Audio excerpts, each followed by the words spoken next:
Hi friends, ఈరోజు నేను panipuri recipe చేస్తున్నాను.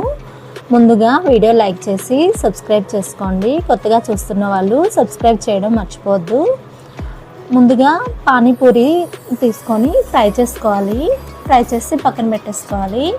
మనకి మార్కెట్లో దొరుకుతాయి కదా, అవైతే ఇంకా బాగుంటాయి. ఇంట్లో కూడా ప్రిపేర్ చేసుకోవచ్చు. అలా ఫ్రై చేసి పక్కన పెట్టుకొని బఠానీలు, బంగాళాదుంపలు ఉడకబెట్టుకొని స్మాష్ చేసుకోవాలి. కొంచెం స్మాష్ చేసుకొని, స్మాష్ అవ్వకపోతే మిక్సీ పట్టుకోవాలండి బఠానీలు. ఇట్లా నేనైతే మిక్సీ పట్టుకొని అందులో పసుపు, కారం, ఉప్పు, ధనియాల పొడి, గరం మసాలా, చాట్ మసాలా, బ్లాక్ సాల్ట్ వేసుకోవాలి. వేసుకొని కొద్దిగా మిక్స్ చేసుకోవాలి. కొద్దిగా మిక్స్ చేసిన తర్వాత కట్ చేసి పెట్టుకున్న ఆనియన్స్, టమాటోలు వేసుకోవాలి.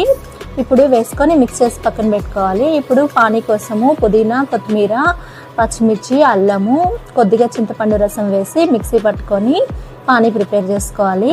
ఇప్పుడు మనం ప్రిపేర్ చేసుకున్న దీని కూరలో ఈ పానీపూరి, కొద్దిగా ఆనియన్స్ వేసుకొని మిక్స్ చేసుకోవాలి. ఇప్పుడు మనం వేయించి పెట్టుకున్న పానీపూరిలో ఈ కర్రీ వేసుకొని, మనం ప్రిపేర్ చేసి పెట్టుకున్న పానీకూర వేసుకొని మనం సర్వ్ చేసుకోవడమే. అంతే, మనకి ఎమ్మీగా ఉండే పానీపూరి రెడీ. మరి టేస్ట్ అయితే చాలా ఎమ్మీగా ఉంది. మరి మీరు కూడా ట్రై చేయండి. వీడియో లైక్ చేయండి. కొత్తగా చూస్తున్న వాళ్ళు సబ్స్క్రైబ్ చేయడం మాత్రం మర్చిపోవద్దు. Okay friends.